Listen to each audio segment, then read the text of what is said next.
Mes salutations très chaleureuses à vous, fidèles de l'émission Génie Africa. Soyez le bienvenu dans ce nouveau numéro de l'émission qui brave tous les tabous. C'est bien moi, votre présentateur Joël Mayumbu. Aujourd'hui, nous allons parler d'un sujet très important. D'ailleurs, c'est le thème du mois qui s'intitule les médias. À l'aide de cette émission, aujourd'hui, nous allons essayer d'inciter le jeune, à l'aide des médias bien sûr, à être ouvert à la question de la différence. De ce fait, je ne suis pas seul sur ce plateau, je suis accompagné de mon invité que je vous demande de découvrir après ce jingle. Jeune Africa,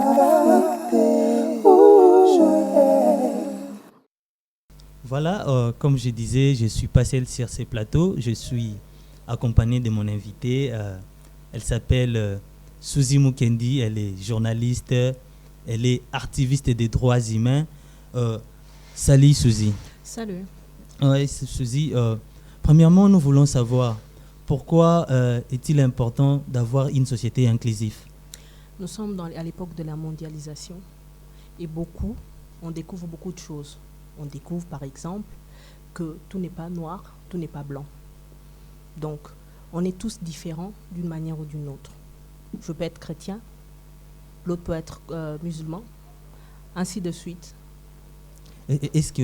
Pourquoi c'est vraiment important de pouvoir... quelles sont l'importance vraiment d'avoir un monde inclusif, voilà. Pour moi, selon moi, Mm-hmm. parce que j'aimerais quand même ajouter un petit truc. Quand vous m'avez présenté comme activiste de droits humains, beaucoup de gens ne comprennent pas dans l'activisme c'est quoi. C'est-à-dire je plaide pour tout, pour l'égalité des sexes, pour un droit pour tous, pour les enfants, pour le droit de la communauté LGBT, pour le droit au choix de la religion. Donc pourquoi? Parce qu'aujourd'hui, il y a une multiplicité qui existe. Je ne veux pas empêcher l'autre de vivre ce qu'il vit aujourd'hui parce que je ne suis pas d'accord avec. Si moi je suis chrétienne, toi tu es musulman, je ne dis pas que tu l'es, pourquoi je veux me mettre entre ta religion et moi? Non. Au nom de cette liberté, nous devons être ouverts à tous et comprendre les autres, pouvoir accepter les autres pour que nous puissions avoir un monde, je ne dirais pas parfait, mais en paix. À l'aide de votre lutte, je pense bien que vous utilisez aussi les médias pour mener bien votre lutte. Est-ce que cela vous cause quelques préjudices? Bon, personnellement, non. Personnellement, je ne sais pas si préjudice, qu'est-ce que tu veux dire par là? S'il faut que je te tutoie ou vous voyez, je sais pas. Non, on peut se tutoyer, c'est Okay. pas un problème. Je ne sais pas qu'est-ce que tu veux dire par là, mais il y a toujours des personnes qui sont contre, il y a aussi des personnes qui sont pour. Donc, les médias est un bon moyen pour faire passer un message sans pour autant avoir un interlocuteur qui va vous dire non.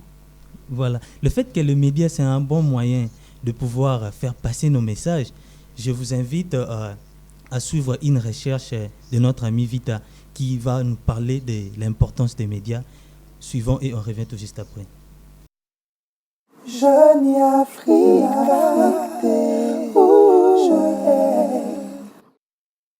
Le terme média désigne tout moyen de distribution, de diffusion ou de communication d'œuvres, de documents ou de messages sonores ou audiovisuels comme la radio, la télévision, le cinéma, la presse, les télécommunications, mais aussi l'Internet, notamment les réseaux sociaux qui sont devenus la principale source de diffusion et de distribution d'informations sur Internet.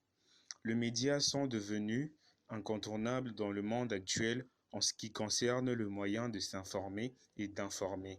L'influence des médias a pris une place considérable dans la société mondiale d'aujourd'hui. Le média accentue la curiosité des citoyens à s'informer sur tout ce qui les entoure, sur tout ce qui se passe dans le monde, et cela a une grande importance. Le rôle premier des médias est et reste effectivement de transmettre l'information et de représenter un miroir des activités et modèles culturels en place. Ils influencent sur notre culture et notre opinion. Ils rétablissent en quelque sorte la vérité. Ils permettent d'améliorer l'esprit critique et la capacité à analyser l'information. Ils font passer l'information plus rapidement. Le média permet d'améliorer l'esprit critique. Les médias ont révolutionné la vie quotidienne. Ils sont une puissance parce qu'ils ont les outils et le mécanisme pour imposer l'ordre du jour. Voilà, nous venons de suivre une très belle recherche réalisée par notre confrère Vita.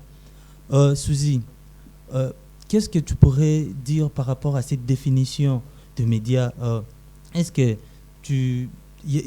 vraiment le média qu'est-ce que le média peut faire pour le changement des mentalités ou l'influence de la masse? Bon, déjà une chose, j'aime pas trop utiliser les changements de mentalité. Je trouve ça un peu trop rabaissant. Mais je pense que les médias, comme on le dit, c'est le quatrième pouvoir.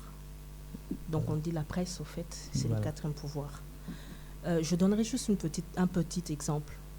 Il s'est passé aux États-Unis, à l'époque de Nixon, le président américain qui avait démissionné juste pour un scandale. Et ce scandale a été dénoncé par la presse. C'est les médias. Donc les médias aident dans beaucoup de choses. Les médias peuvent détruire la vie d'un homme tel que le média peut créer, amener au pouvoir un homme. On parle d'Obama, c'est aussi grâce à l'apport des médias qu'aujourd'hui les États-Unis peuvent dire que oui, nous avons un président noir. Ça a pu changer la façon des gens, le regard des gens de voir les choses. Là, on parle des races. Un noir, c'était presque impossible de voir un jour, on ne pouvait pas imaginer qu'un jour, il y aura un président noir. Mais tout a tourné autour des médias, la communication. Même moi qui vous parle, c'est la communication. Voilà, le évidemment. pasteur qui enseigne, c'est la communication. Il enseigne ce que lui maîtrise. Les médecins qui te soignent. Parce que qui nous dit vraiment que les médicaments qu'on prend nous guérissent? Ça montre vraiment que les médias ont vraiment C'est de la l'influence. Voilà, c'est la communication. Et les médias, c'est la communication. En fait, en gros, les médias, c'est un moyen de communiquer. Ouais, mais ces moyens de communiquer a vraiment de l'influence. C'est pourquoi je vais demander que nous puissions suivre à l'aide des médias quels sont les programmes que les jeunes aiment bien suivre, bien sûr. Suivant cet élément de Tracy Info et on revient tout juste après. Jeune Afrique, où je vais. Quand vous êtes devant la télé ou la radio ou dans nos médias, qu'est-ce que vous pouvez suivre comme programme? Les séries, des théâtres, parfois aussi des films. Moi aussi de même, le théâtre et de séries seulement, c'est tout. Oui, premièrement les informations, et les footballs aussi, et ensuite les débats politiques. Mais moi je suis plus dans les histoires de culture en fait. J'aime plus suivre les activités culturelles au niveau de la télé ainsi que de la radio. Moi j'adore les débats politiques. C'est tout quand on ressort mes journées, mes journées c'est préféré quoi. Les thèmes de Mike Mukebaye et tout, en tout cas l'ambiance là me fait du bien. Des fois je suis ça en tout cas. Je suis très content. Merci. Je vous en prie. Ouais, merci. Nous venons de suivre là le point de vue des gens sur la question de programmes. Pensez-vous vraiment avec ce genre de programmes de préférence que nous pouvons faire en sorte que les médias puissent ensemble changer les mentalités ou soit changer la perception des jeunes? Je pense que c'est possible parce qu'on n'a pas besoin qu'un jeune puisse suivre nécessairement le journal télévisé ou une émission politique pour changer. Non. Aujourd'hui, c'est à travers des séries télévisées, à travers des programmes de divertissement qu'on fait passer la plus grande majorité des messages forts. Je donne un truc simple. En Europe ou en France, vous avez le Téléthon qui sensibilise pour une maladie. Une année, telle maladie, et on sensibilise, on parle. C'est une émission de divertissement, mais qui récolte et qui sensibilise en même temps. Vous avez dans des séries aujourd'hui, dans les séries, vous allez voir plusieurs séries que les gens adorent. Je ne vais pas citer des noms des séries, mais il y a des gens qui adorent. Il y a tout genre de personnes. On vous met la personne hétéro, la personne homo, voilà. La personne musulmane, la personne noire ou rouge, tout ce que vous voulez.